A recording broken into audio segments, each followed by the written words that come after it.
হরে কৃষ্ণ। আজ 6 জুলাই রবিবার, আর আজকের দিনেই পালিত হচ্ছে আষাঢ় মাসের শুক্লপক্ষের দেবশয়নী একাদশী ব্রত বা শয়ন একাদশী ব্রত। এই একাদশী থেকেই চতুর্মাস শুরু হচ্ছে। বলা হয় এই দিন থেকেই ভগবান বিষ্ণু 4 মাসের জন্য যোগ নিদ্রায় প্রবেশ করেন, তাই এই একাদশীর নাম শয়ন একাদশী। এই একাদশী ব্রত পালন করলে সকল পাপ নাশ হয় এবং ব্রত পালনকারী ব্যক্তির উপর ভগবান বিষ্ণুর অশেষ কৃপা বর্ষিত হয়।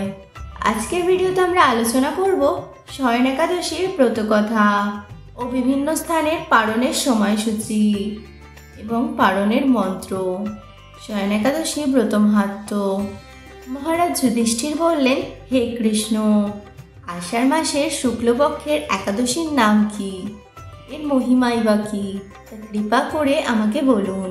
শ্রীকৃষ্ণ বললেন, ব্রহ্মা এই একাদশী সম্পর্কে দেবর্ষি নারদকে যা বলেছিলেন, আমি সেই আশ্চর্যজনক কথা আপনাকে বলছি। শ্রী ব্রহ্মা বললেন, হে নারদ, এই সংসারে একাদশীর মতো পবিত্র আর কোনো ব্রত নেই। সকল পাপ বিনাশের জন্য এই বিষ্ণুব্রত সকলের পালন করা একান্ত আবশ্যক। যে ব্যক্তি এই প্রকার পবিত্র, পাপনাশক এবং সকল অভীষ্ট প্রদাতা একাদশী ব্রত পালন না করে তাকে নরকগামী হতে হয়। আষাঢ়ের শুক্লপক্ষের এই একাদশী শয়নী নামে বিখ্যাত। শ্রী ভগবান ঋষিকেশের জন্য এই ব্রত পালন করতে হয়। এই ব্রতের সম্বন্ধে এক মঙ্গলময় পৌরাণিক কাহিনী আছে, আমি এখন তা বলছি। বহু বছর পূর্বে সূর্যবংশে মান্ধাতা নামে একজন রাজর্ষি ছিলেন। তিনি ছিলেন সত্যপ্রতিজ্ঞ এবং প্রতাপশালী চক্রবর্তী রাজা। প্রজাদেরকে তিনি নিজের সন্তানের মতোই প্রতিপালন করতেন। সেই রাজ্যে কোনো রকম দুঃখ, রোগব্যাধি, দুর্ভিক্ষ, আতঙ্ক, খাদ্যাভাব অথবা কোনো অন্যায় আচরণ ছিল না। এইভাবে বহুদিন অতিবাহিত হলো। কিন্তু এক সময় হঠাৎ দৈব দুর্বিপাকে ক্রমাগত 3 বছর সে রাজ্যে কোনো বৃষ্টি হয়নি। দুর্ভিক্ষের ফলে সেখানে দেবতাদের উদ্দেশ্যে দান মন্ত্রের সোয়াহা, স্বধা ইত্যাদি শব্দও বন্ধ হয়ে গেল। এমনকি বেদপাঠও ক্রমশ বন্ধ হলো। তখন প্রজারা রাজার কাছে এসে বলতে লাগলো, মহারাজ, দয়া করে আমাদের কথা শুনুন। শাস্ত্রে জলকে নার বলা হয়, আর সেই জলে ভগবানের অয়ন অর্থাৎ নিবাস। তাই ভগবানের এক নাম নারায়ণ। মেঘরূপে ভগবান বিষ্ণু সর্বত্র বাড়ি বর্ষণ করেন। সেই বৃষ্টি থেকে অন্ন এবং অন্ন খেয়ে প্রজাগণ জীবন ধারণ করেন। এখন সেই অন্নের অভাবে প্রজারা ক্ষয়প্রাপ্ত হচ্ছে।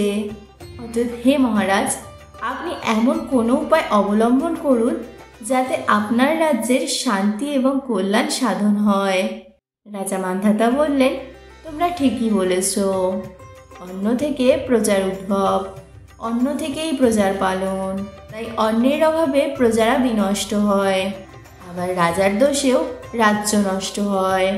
আমি নিজের বুদ্ধিতে আমার নিজের কোনো দোষ খুঁজে পাচ্ছি না। প্রজাদের কল্যাণের জন্য আমি আপ্রাণ চেষ্টা করব। তারপর রাজা ব্রহ্মাকে প্রণাম করে সৈন্যসহ বনে গমন করলেন। সেখানে প্রধান প্রধান ঋষিদের আশ্রমে ভ্রমণ করলেন। এভাবে তিনি ব্রহ্মার পুত্র মহাতেজস্বী অঙ্গিরা ঋষির সাক্ষাৎ লাভ করলেন। তাকে দর্শন মাত্রই রাজা মহানন্দে ঋষির চরণ বন্দনা করলেন। মুনিবর তাকে আশীর্বাদ ও কুশল প্রশ্ন জিজ্ঞাসা করলেন। রাজা তখন তার বনে আগমনের কারণ সবিস্তারে ঋষির কাছে জানালেন। ঋষি অঙ্গিরা কিছু সময় ধ্যানস্থ থাকার পর বলতে লাগলেন, হে রাজন, এটি সত্যযুগ। এই যুগে সকল লোক বেদ পরায়ণ এবং ব্রাহ্মণ ছাড়া অন্য কেউ তপস্যা করে না। এই নিয়ম থাকা সত্ত্বেও এক শূদ্র এ রাজ্যে তপস্যা করছে। তার এই অকার্যের জন্যই রাজ্যের এই দুর্দশা। তাই তাকে হত্যা করলেই সকল দোষ দূর হবে।